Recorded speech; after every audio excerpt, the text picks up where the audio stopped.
there's questions up there, and don't make me put you on the spot. I know some of you emailed me some questions. So who would like to be next?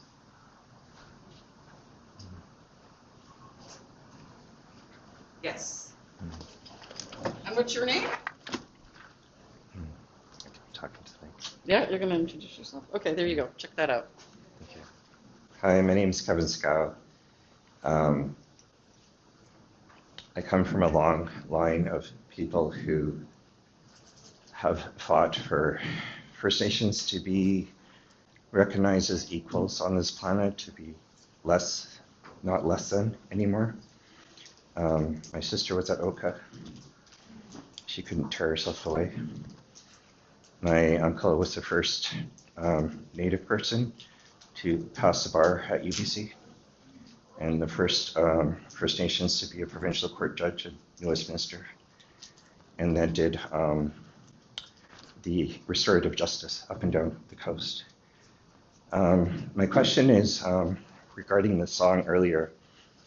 How can I support the trials of our women so that without causing the conflict, the ripping apart of society, but of healing and bringing people together? And how can I find the strength to do that? In which ways would my help be most helpful? Thank you. And hands up to your family who are part of what's the Mohawk name for it? Kanasatake and Kanawaki. Yeah, thank you for all your ancestral work on that powerful moment in our time. I kind of think you almost answered your own question because you said how do we help our sisters, our mothers, our nieces, our relatives, and then you said how do we heal? And I always tell people who ask me, like, what can I do to help? And I always say it doesn't matter who you are, but heal and work on your healing. And my second book, coincidentally, is about Indigenous men and the healing that they're doing, the healing that still needs to be done, the accountability that needs to happen, but also the compassion that I have for men and male identifying relatives, their path and their journey. And there's a long way to go, right? And one of the things that I talk a lot about in my next book is healing from patriarchy. And that is so instilled in all of us, right? And a lot of it was learned in residential school, right? Learning to suppress emotion, learning how to be obedient, learning to be fractured and not with your family, with your collective. And so I think if anything, we need each other, right? And I think especially what I talk about a lot in my book is something that Indigenous women always bring forward to me, and it's the question, where are the men? Where are they in our families? Where are they in our struggles? Where are they in our communities? But mostly in our struggles. Where, you know, I look around the room, there's not that many men, right? I could be wrong, my eyes actually. But healing from patriarchy is what we need right now for men, because women, I mean, when we ask that question, we're asking that because we're kind of always gathering together as women and gender diverse people, and we're always healing together. We're always like focused on even our responsibility in things that happen to us, and we don't see that same path for men, and it's been coordinated, right, by colonialism. You got to work for your worth. You got to make money for your worth, and that means being away from your family, making money for your family, caring for your family. Caring for your family is caring for your family, being there, being present, and so that's what I would say. Because you answered your own question. You know that healing is never ending. There's no zenith, right, for our healing, but we need men to our brothers and our nephews, and I have so much faith and hope in the next generation. Like, oh my gosh, they're good. Like they're like not definitely not dealing with as much trauma as I growing up. And, but yeah, I think that's the most valuable piece of Thank you. advice. Thank you for asking that question. Sure. It's a great question. Can you tell me your name again? Kevin Scout. Kevin, thank you. Yeah. Is this on? Okay. You know what, this chair is sitting here, so if you felt comfortable to come up here and ask your question, you can. So this is not, it's open, right? This is spot right now, so, yeah.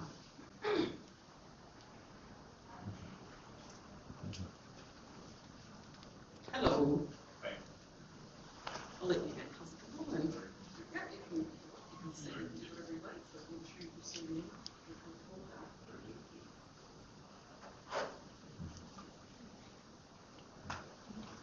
Hi. Name's Darnell. Nice to meet you. You want the mic here? Or have a seat. As the Indigenous man in this community myself, I'd like to offer my greatest gratitude to you. I thank you for your work. I was also just wondering, what were the names of your books? I'd be interested in reading. Yeah. I got here a little late. I apologize. No, that's all good. Also, this format's so cool. I've done probably 300 book events. I've never seen this done where like an audience, like it's really cool actually. So that's my first book, and then the second one is a sequel to, I don't even know what happened in this department. So the second book is called Breakable. So it's about breaking cycles, breaking walls, breaking through.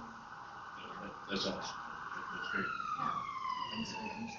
Yeah, I feel like there's not much that represents us as males nowadays. It's a little hard, I've lost so many family members. There's not much for me to do, not much for me to come out and talk about. So it's awesome to feel like we're. Yeah, and there's a lot in you. You're here, you're alive, you're healthy, you're speaking the truth. There's so much medicine in you. Don't forget that. Thank you. Thank you. Yeah, that was basically what I wanted to say. I'm extremely grateful for this. I'd love to read your books. So, Well, I think there is some too, right? That's for Pardon you. me? This is for oh, you. okay, thank you. Thank you very much. Yeah, that's Thank for you very much. Did you sign, maybe, Okay. did you sign it? What did you sign? Okay. Sign it? Okay, thank you very much. Thank you. Thank you.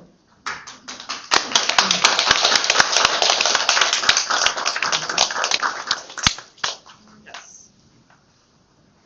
I saw you saying immersed from over here, so I'm just wondering. Yes, okay. You can, yep. My name is Nahida, and my question is, about the topic, I was on the topic.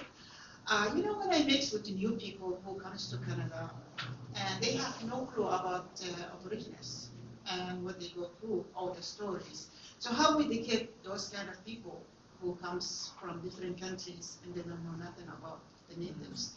Because I live in downtown for almost 8 years now. It's not only the story, I hear it only here. But if I go out of downtown, people actually have no idea about what's going on with the Aborigines. So how do you think to educate people out in school too? Because I know some kids, when I talk about natives, they have no clue about natives. So how do you address that? I mean, I think what I've heard from especially a lot of refugee youth who come here, they have very similar experiences to Indigenous people in this country in terms of displacement, in terms of broken promises and treaties, in terms of colonials coming here for one thing, right? They didn't come here to share land and to be reciprocal and have mutual respect. They came to control and dominate and take, right? So you look at countries all over the world where the same pattern has been going on for centuries. And so when I speak to refugee youth and I see them speaking to Indigenous young people and sharing that experience, what they've told me that needs to be done is on a federal level, people need to be educated, right? Beyond just residential school, beyond just the trauma, but the contributions Indigenous people make to this country, but also to our own communities, right? So even in high school, well, when I went to high school forever ago, but there was like nothing. It was the savages. The savages were there and now they're gone and they were erased. That was the narrative that we heard. Now my son is in elementary school and it's often a lot about the trauma that he learns about, but he had an Anishinaabe, so an Indigenous woman from Ontario, that his first and only Indigenous teacher. And I came in one lunch hour, because it was during the pandemic, so we weren't really allowed into class. And all the kids were in the class, and they were all like gathered around, and they were all like having fun, and I was like, what's going on? And she's like, oh, they wanted to learn more about the potlatch.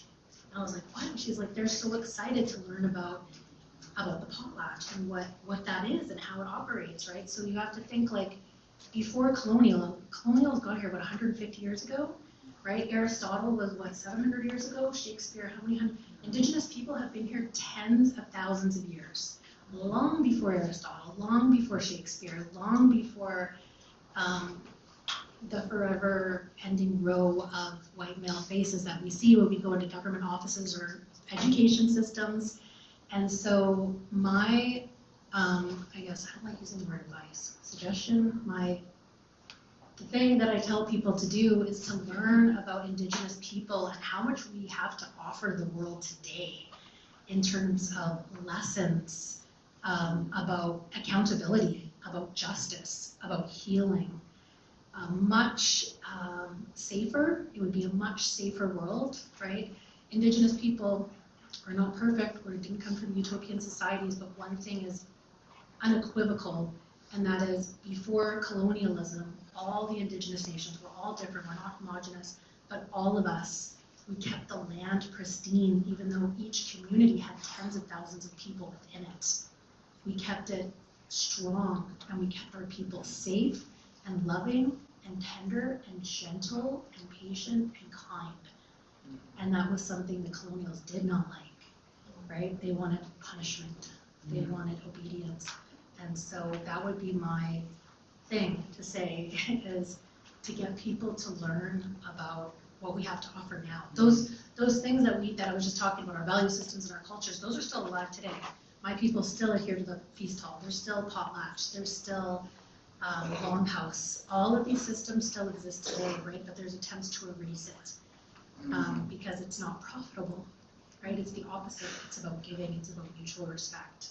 It's about sharing and the power of love versus the love of power. To quote Jimi Hendrix. Thank you. Thank you very much. Okay. I think Stephen's got another question, but I do, yes, okay. Would you like the mic, Stephen? Absolutely. So I just want to add that Benita was at the Oppenheimer Park learning table, and Is that one off? yeah, it's off right now because I'm speaking right now.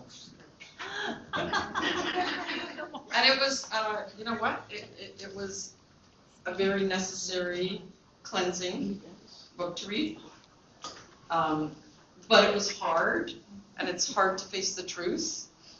And I was actually very impressed. I did have some white men that were actually listening to the book, and we read it through, and you know what? Like, I'd have to say we might be going somewhere at Oppenheimer Park because they seem to be getting it. But I think it's that persistence, and you know, you do have to keep pushing, right? Okay. You dare give me the mic again? I know. Lots of people know. Yeah, absolutely not. Well, we're giving him an opportunity. Angela, I'd like to ask perhaps this last question.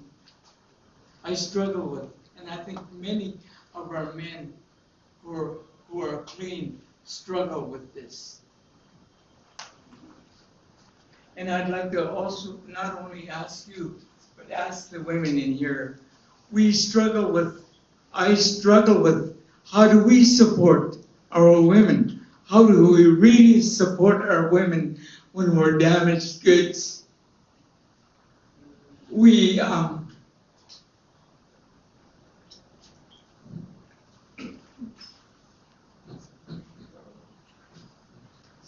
many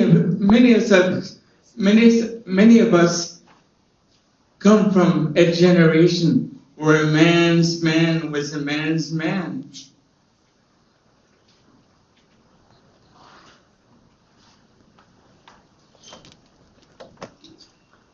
And we've lost that ability to lead. And when we want to honor our women, but I don't want to step on any toes and be a problem. I want to be a part of the solution. So I want to see from women. You see the carnage of our men all over Turtle Island. They're healing, they're broken, they're drugged up because of losing that that ability to lead going forward. So how do we fix that? How do we really not only begin to honor ourselves, but to honor our women? And what does that mean to women? How do we not overstep our bounds when we've lost so much within our history? How do we move forward? And can I just say, like, begin the healing, right? No, I'd like a more explanation because this is heavy. Commissioner, let me. Thank you, Stephen. I just want to get her perspective. Oh, no, this is absolutely about that. I would say being present, whether you're broken, whether you're hurting, whether you're in pain, is the most powerful gift you can give anybody. In whatever state you're at, is being present, right? That's what we remember is the people who showed up. And half the battle is showing up, right? You being here, you showing up, you speaking. It takes courage, I think, especially for men to be in rooms where they might not feel welcome or this is not my space. But I think presence is potent, and it's our responsibility as humans on this earth to have that connection. And somebody once said, the solution to addiction is not sobriety, it's connection. And it's unconditional love, right? And that starts by being there in little ways.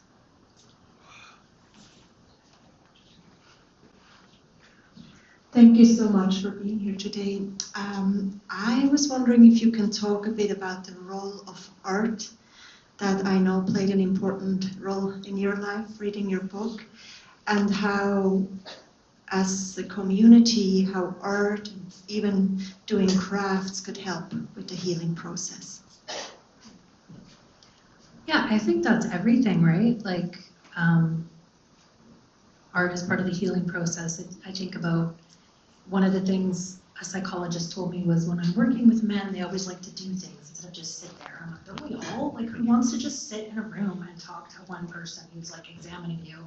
Like, don't, as women or gender diverse or men, we like to bead, we like to weave, drive. Like, no one actually, I don't think, loves just being face to face with somebody. So I think art is healing, that we find connection when we're especially doing crafts, as you say.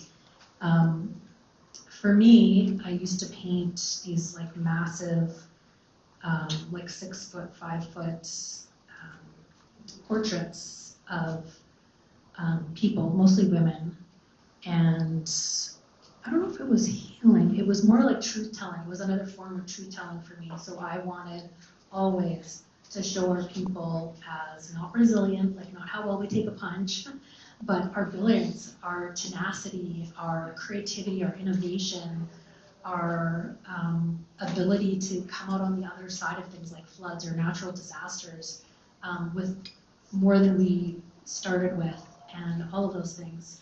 So yeah, and it's funny, Namor said, a musician, because I was like, musician? I was like, what? But before we got up here, she said, I'm gonna say some things you might not realize. I was like, what is she gonna sing? Oh my God.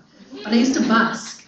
So when I lived on the street, I would busk for money. So, but I haven't done that for a long time, but there's a lot of healing in music. And my fiance actually taught me that. Like it's a, what does he call it? Not a release, but when you're going through grief, it's somewhere to put your grief, so to speak. Yeah, connection to music.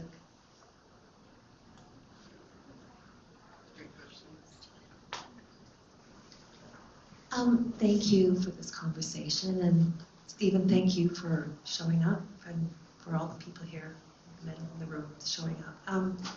I have a question because I'm an educator, adult educator, and started off here at the Carnegie 30 years ago, and met Namorsh and Emily, and we have a long history together as educators.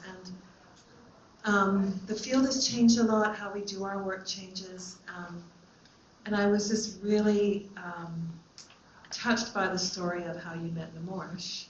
And I wonder if you can say a little bit more about growing up, the kinds of things that help youth, what educators do, and I know you have a young son as well. What educators do that support and help you, and what educators do that really don't.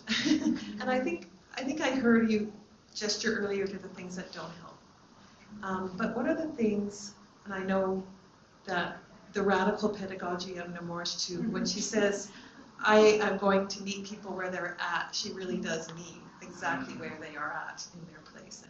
And so I want to honor that work and also hear your perspective of what that feels like when you are a person who maybe education is a system, but maybe it can also be a pathway to healing. I don't know, and I'd like to hear your perspective. Thank you. That's a really hard one for me, because I was just talking to someone earlier about the school system as it is right now, and it's a disaster. Like, it's not helpful, it's not caring, it's not compassionate, it's dangerous for my son who's visibly Indigenous. It's dangerous, not from other students, but from teachers and principals, and it's not safe. Like, I have to tell them, just say you're Chinese or something else, because it's dangerous to be an Indigenous person in the school system. And so when we're talking about what would be helpful, it's like so extreme where we're at right now, right? It's like, just be not racist or not violent or not dangerous to Indigenous people. And again, this is not from the students, it's from teachers and principals and guidance counselors. And I do feel like things are changing, like maybe even drastically, still ways, knock on wood. But over the last even year, I've noticed there's more kindness and more of white teachers or principals saying, I don't know, and I should know, and I'm learning, and maybe not stay with me or be patient with me, but like, I should know this, and I'm doing my best. I haven't heard that before. It was like, you're wrong, you're like all the stereotypes, and we're gonna do whatever we can to make your life horrible. And that's kind of how I grew up, and it was like a lot of like punishment. I got put in I don't know if I ever told you, I got put in a gifted school as I would think I was living on the street, and I was put in a gifted school because I was rebellious, and but I was smart, and so it's almost like they put me in there to like punish me, because it what's it called, enhancement programs, they're not easier, right? They're triple times harder. So I went in there with like on the street with all these rich people and suffered. So for the school system, it just needs like so much more kindness and compassion and people who were owning up to their ignorance and having call-out culture rather than people being punished for call-out culture. Say it is in the hospitals, right? It's dangerous for Indigenous people because speak-up culture is punished rather than the reverse. And so people need to, when I heard that from, I think it was a principal or some sort of director of the school, she's like, I should have known this, I'm learning, I'm really trying hard. And just, I felt like she understood her privilege and her power and was doing something with that. And I felt safe when she said all those things. I know that's not like the best answer, but yeah.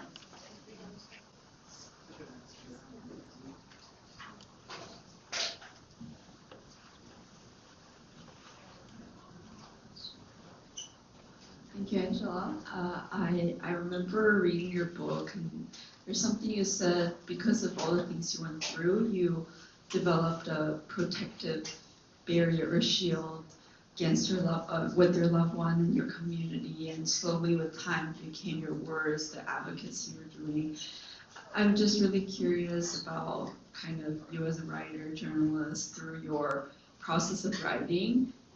Is it also a chance for you to heal? Like, how do you see that yourself with the writing and advocacy you're doing? Thank you. Yeah, that's a great question.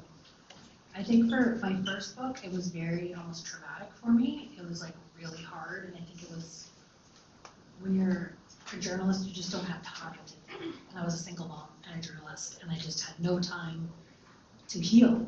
And I do have that time now, and this next book I'm doing is very cathartic, even though I'm talking about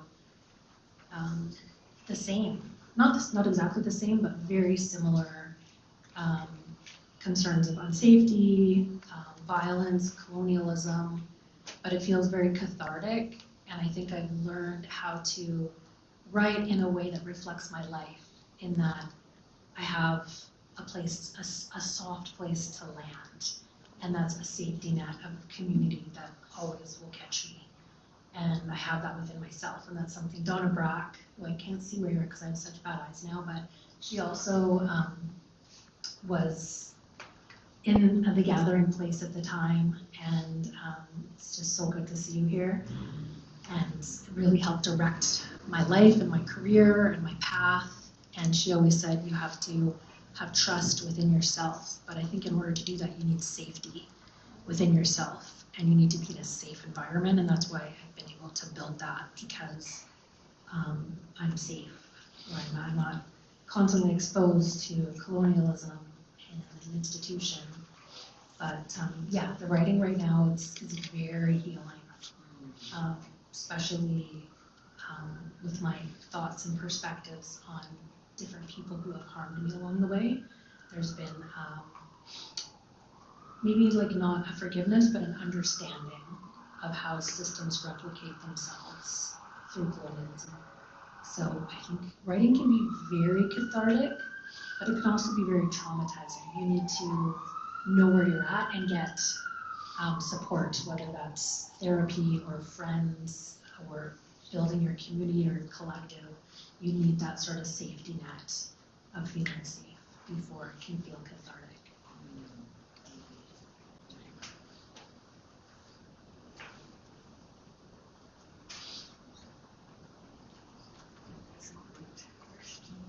Thank you, Cynthia. Thank you, Angela. Yeah, call me Ange. I love that. So I was Ange, I still am Ange, but then through CBC it's like Angela, you can't say Ange. You have to, because my emails people used to be like Angela, so I'm like Angela Sterritt. And people call me Angela because like I'm getting in trouble. You know, it's like from my parents or something, or the bosses. So please call me Ange. You can all call me Ange. Here you go. I'm just gonna stay back here. I got a little nervous when I was up there. Okay, so I was wondering, as a young Indigenous man myself, if you had any opinions on what I can do to further help my community. Okay, so I'm part of Indigenous Resistance, a brotherhood that's been doing a lot to help I'm also a facilitator for a grief support group. I call it CHAOS, which stands for Cries Heard Amongst Our Survivors. I was just wondering if you know if there's anything else I can do to help around the community. Because this community's helped me out so far. I'm like, I lost my wife a year and a half ago, and it's been tough adjusting to the city. But I really like to help the community a lot more than I am right now.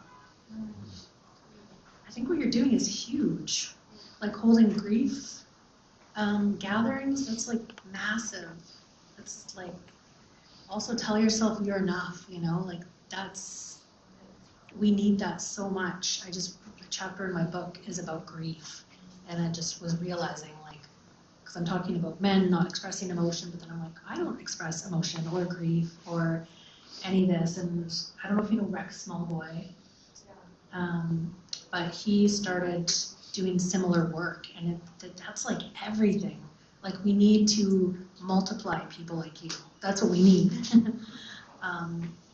And resistance work, right? Resistance can be speaking up or mobilizing people, or it can also just be leaning into our values of compassion in grief, or unconditional love or connection. I think what you're doing is amazing. Most people don't even do all that, you know? So I think let yourself feel proud of yourself in all that you do. And I said that there too. I knew you're a gift, you're medicine, right? Be proud of being that medicine. Thank you.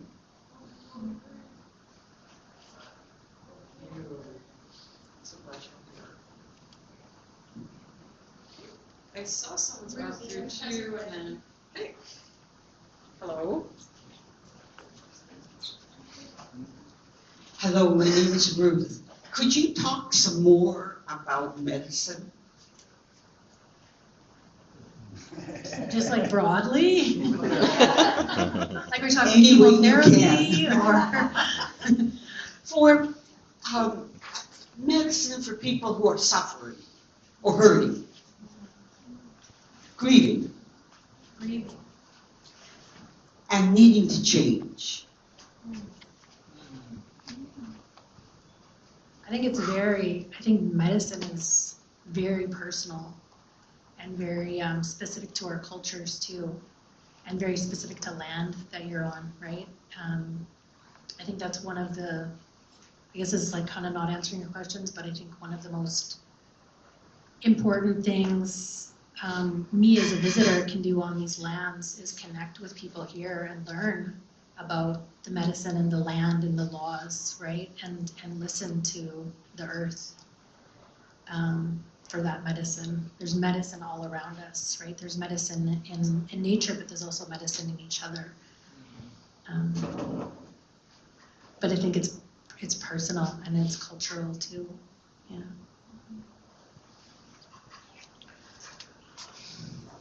Thank you. I want to just, Kelly, I don't want to put you on the spot. Oh, no, you don't.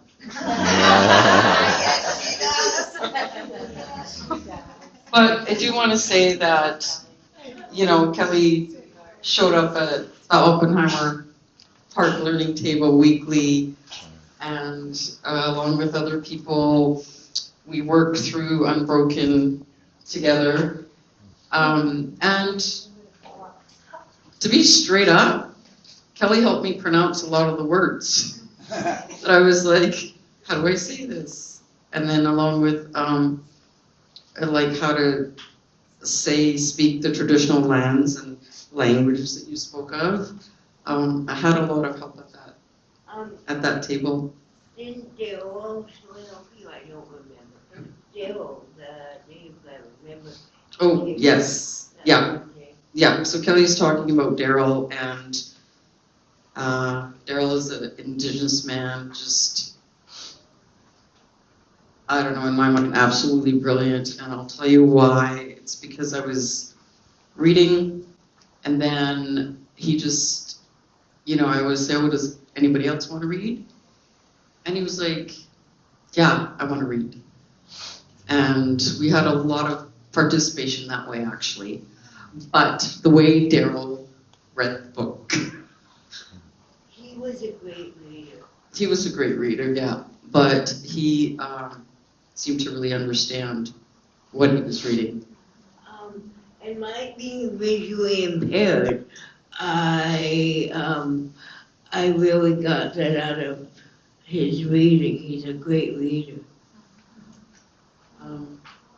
And you know it, and then he started to weep, and that was like, and that was fine, and that was good, and that was a safe place to be, and that was kind of like people were processing, right? So, and I just wanted to bring Kelly up because she was a big part of that.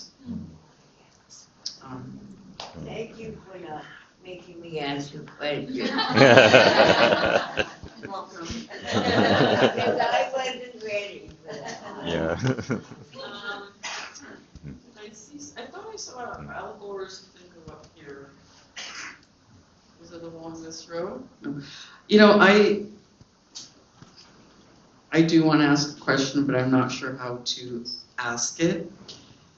So I'm going to consult my friend here very quickly to see how we should do this.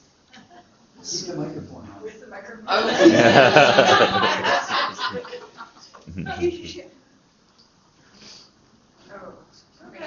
Now everybody. No, Marcia and I talked about this earlier, and it's a hard question, but I think it's an important one in our community. So one of the examples we had of both women that I think were important leaders, but then we also felt very betrayed by, was Mary Ellen Chappelle-Lafond coming and working on a lot of the inquiries for children, that Indigenous children, some of the children in our community, and interviewing families and trying to get to the bottom of why they passed away in this community or were murdered by systems. But then in that end result, we're coming out as pretendian and not being Indigenous. And how do we address that? I think both as non-Native women, as folks speaking truth to power, but how do we answer those complicated questions, and how do we support our Indigenous sisters and community members? Yeah, that's a hard one for me. That was a hard one for me as well, but it wasn't, because I think as a journalist, I remembered when she wasn't Indigenous. So I remember my producer being like, what about her? And I was like, what? Oh, she's attentive. Okay.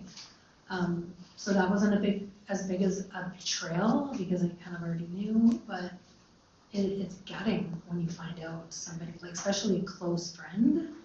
It's just, it's so many confusion. And me and my fiance were talking about this the other day too, because a lot of times when we ask people, where are you from, or where's your ancestry, do you have connection to your community? If you don't have a connection to your community, do you have a connection to this community that you're living in?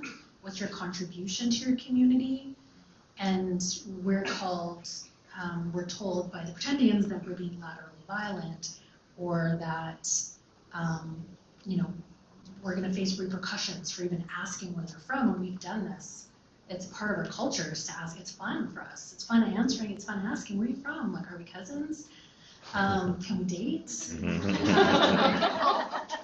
But so it's odd to see like such a like vast number of people all of a sudden identifying as Indigenous with no roots, and then attempting to call us bullying for appropriating. And yeah, my fiance too was just talking about like, it's my treaty right. It's my right as an Indigenous person. It's my obligation and responsibility to find out who you are and where you're from. Like, it's part of our trade relationships. It's part of our historical relationships.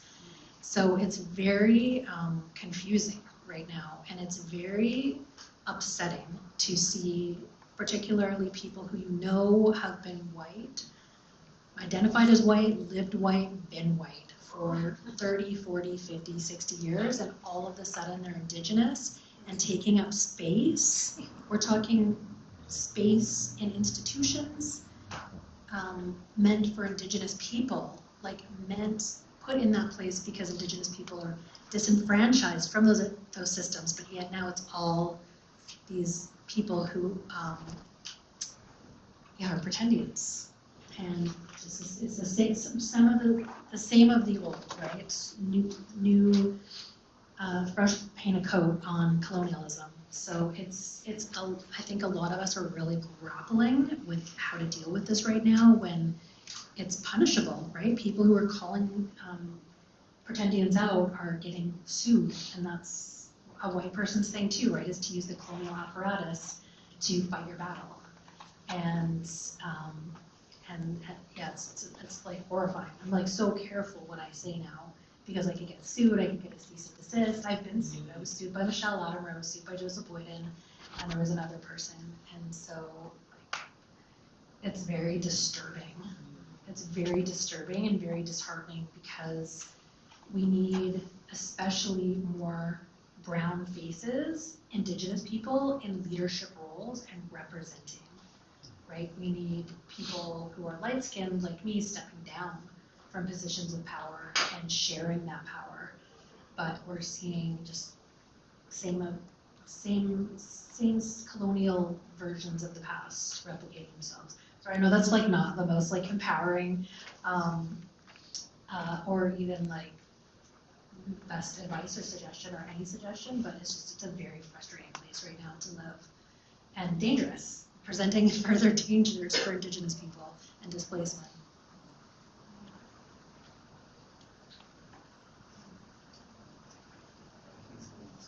I just had to take a pause for a sec there after that. Yeah. There you are. Yeah. I've been thinking about this since I asked the question in your response, and I think I've come up with a suggestion that might help.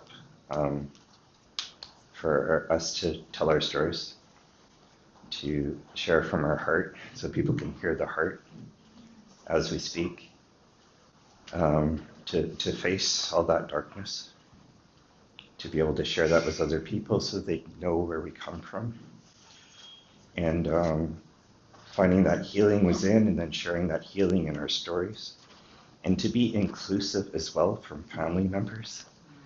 Sometimes I've seen we're fighting each other, and that isn't helping us. We really need to open our hearts to each other and tell our stories, not my story, but tell our story, and how healing that would be for our communities if we tell our stories. So I'm going to reach out to some of my family members and start trying to build the idea that is our story, and hopefully be able to get some stories out and share them and do it in a healing way. So that's what I'm going to pledge to do when I leave here today. So thank you. I love that.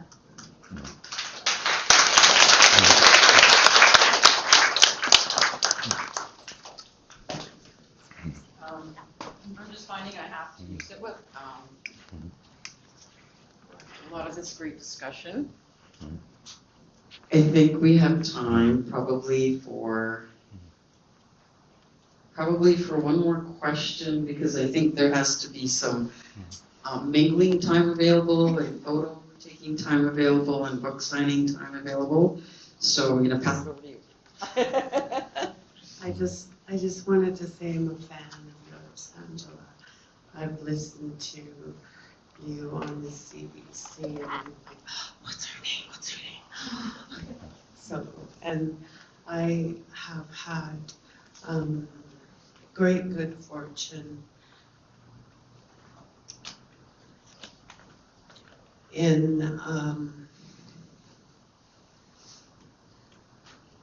my contact, in my work, in my life, with having many, many, many positive, very positive, stellar experiences with Indigenous people. And so thank you for that. And there's just one other thing that I wanted to say about the pretending thing. I'm very vocal about how offended I am as a confirmed white person to hear that. So don't go there. And I encourage other white people to be equally, because it's morally offensive, right? You know.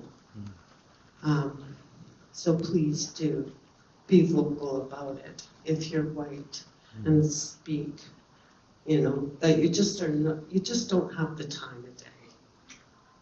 Not to be mean, not to create any backlash, but just please don't go there. Thank you.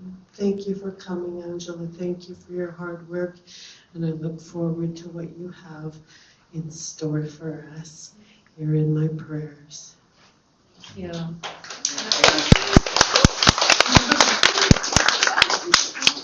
One last one? Of course. Oh no, absolutely. I'm not like cut her off now. Very flexible. Hi. So you have been through a lot of trauma, but you're also an upstanding individual. And I just want to know, like, how do you, like, in your mind's eye, like, see yourself, not just as your trauma? So, like, your trauma is not the most interesting thing about you, and it's all these other things that make you wonderful. I really like that question because I was thinking about that the other day actually. I was thinking about like how we used to relate to teenagers when I was growing up, and it would be like our trauma would be the most interesting thing. Like, and it would be like a battle, like who's more traumatized, like who's had it tougher, and we'd have all these stories, and it was like so, I don't know, I guess it felt cool, but I'm watching my son and I'm like, you don't have to do that. He's 16, right? They're turning 16. Like they just talk about joy and they do fun things and they're like not interested at all in alcohol or drugs. I know people are his age, but they're just super focused on basketball and drifting and laughing. And I'm just like, imagine that, because I'm at a part of my healing journey where I'm like, days can be good. Like full days can be good. Like not just 17 seconds, but like full days can be enjoyable. But imagine if we reach beyond that. Like if we just, we don't know our limits right now, or not our limits, but our limitlessness as humans, right? To be the point where we're on the same par as like birds or animals or ancestors, right? When our nervous system is completely relaxed. And so I think your question was like, how do I see myself without trauma? I think like it's at a like a liminal space right now, right? Because I'm like, oh, why am I thinking about all this negative stuff all the time? But then also like, oh, I don't want to be toxic positivity. But I think just being like a really good human, right? Like I can be like a really good journalist and won all these awards and a good author, but like I want to be remembered as someone who's a really good human being, like really cared, really showed up. And yeah, me and my friend were talking about this the other day. It's like, oh my God, we're going to be the next elders. Like we need to get on that. You know, like we need to learn all the territories where we're from and go back home and know all the mountains, and we need to be knowledgeable, right? Like and have so much care and love for my elders, who many, if not most, survive residential school, but yet are still wise, yet are still brilliant, yet still have all that knowledge. And just so grateful to them and thinking about how do I want to be, you know, and I have elders that come up to me when I'm giving talks and they hold my hands and they're just like sharing love, you know, and I want to get to that place for myself and for the next generation. And so, yeah, I'm in a liminal space, I think, right now, where I'm like, yeah, it's still got quite a bit of trauma going on, but also like a lot of positive hopes for the future.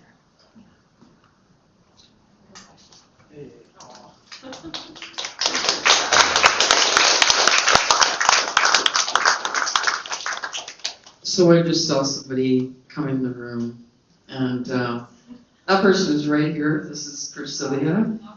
and I'm so glad you made it. And I'm not, like, that's sincere, okay?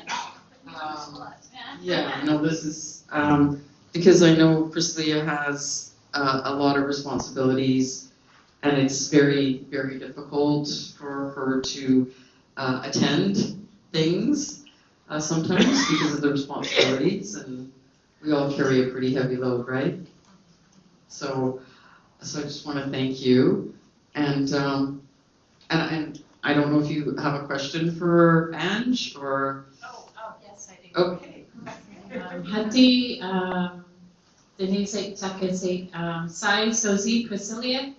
I'm from, well, I'm 3/4 Badin, Gibson, and mostly with Zoden. So besides my late paternal grandparents who I grew up with till I was 13, then I moved here in South Bend. Anyways, my question for you, Angela, is would you run for council or mayor? And secondly, would you be involved with the Indigenous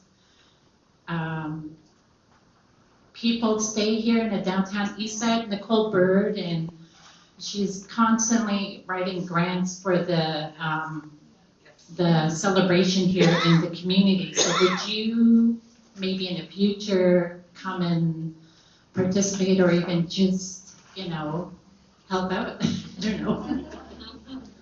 I would love to. I used to work, I don't know if you remember me, if I remember you and your sister, you have like a twin sister, right? Or someone who looks a lot like you, am I wrong? Oh, Charlene. Is one of you Melanie Mark's mom? No, Oh. that's Yvonne. Yvonne. Are you guys sisters? No. Really? Okay. See, this is the thing with my eyes that I was trying to tell you. I can't see stuff. But yeah, I used to work at the Downtown East Side Women's Center for a couple of years. Yeah, a while ago. It was a while ago. 2000, before my son. But yeah, I would love to. I would love to support community. Yeah, I think this is like one of the, so it kind of reminded me of being back home actually, when I went back to my territory, and just the same kind of energy. Yeah, I love giving back. But would I run for office? Heck no. Exactly. Absolutely not. Politics is not for some people. Not for artists. Very smart. Thank you. How is everybody doing? Just the last question. Of course, there's never just the last question. Yeah, hi. I just want to ask you, because I read the book with Namush, and it's really, really has a lot of emotional in it. So I just want to ask, how did you cope with that and you write it down? Because when I want to write something, it's really emotional. It's very difficult for me to write it. So I just want to ask you, how did you write it? I think now, because I was thinking about this the other day, I'm like, how is this so different? I always, when I'm going through really hard moments, like not just emotional, but like, oh, this is a really challenging puzzle to work through. How am I going to make this work for the story? I do two things. One of the things is to either be on the land or imagine the land and think about the poetry of the land. I find the land such a creative outlet for me. And then the other thing that I do, that I've been doing lately, that I did recently, if I'm having a really hard time, I just stop doing what I'm doing. Like if it's too traumatic or too sad or too emotional or just like I'm stuck and I'm not inspired, I also don't write on the book that I'm working on right now if I'm feeling like blah or I'm like hating it. I don't touch it. So what I'll do is I'll go away and I'll write a love letter. So to my fiance, it's what I did for our anniversary, or to my friend, like I'll write like a love text to my best friend, or just like a letter I'll never send. But I find that love, like that, whether it's the energy, the frequency, or just the thought or the feeling. I think Paul Tillichman, he says there is no love that is not help. You think about that, right? There is no help. There is no help that is not love. There is no love that is not help. There is no love that is not help, right? So anything that we're doing out of love is helpful to us, to even this room. If I just say I love you all, it's helpful to at least to one person, right? And so that's what I do. I go away and I write a love letter, even if it's just like a paragraph, a sentence, and that helps me just to kind of reframe, recenter. Thank you. I love that. And the next time we get together at the park, that's what we're doing. Yeah. Yeah. Love letters are really fun. Right? They're very like creative, as long as they're not cheesy. Aww. They gotta be cheesy. Do I see you, Kelly? You have a statement. I know, yeah, that's true. My stuff is probably. When you're talking about love, I was gonna say that there's an acronym that I use. FLY, finally learning to love yourself. It's beautiful. Yeah.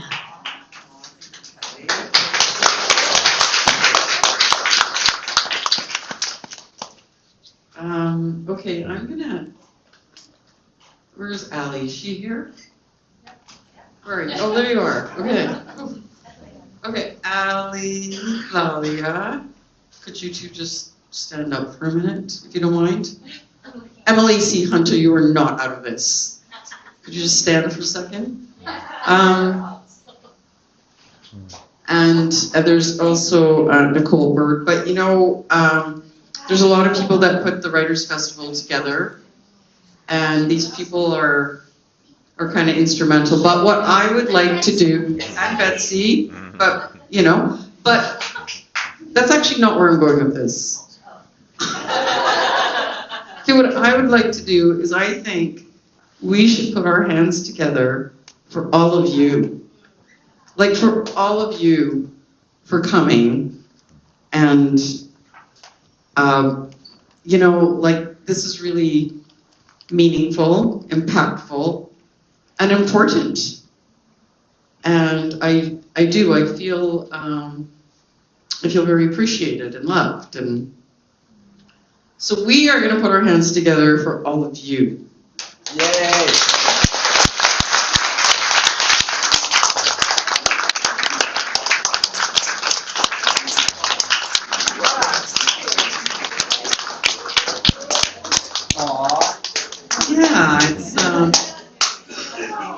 It's just an honor to be in the room with, you know, Ange, but all of you. So thank you. Thank you for coming. Hey, Carl. Is there anything else that? Pardon me? Yes, absolutely. Please help yourself. You could. Yep. I think I'm being kicked out pretty soon. Because I think there's like a movie event coming up here at 8 o'clock. Is that right, Nicole? Yeah, Nicole's going, okay. So I'm going to wrap it up, and I hope that that's okay.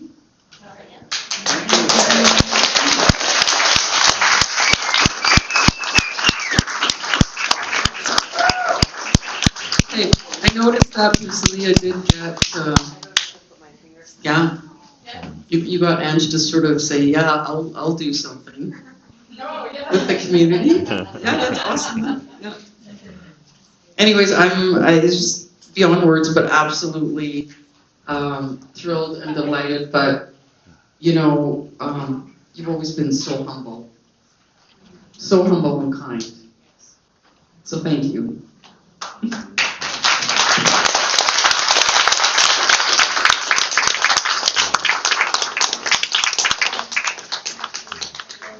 I'm glad you spoke.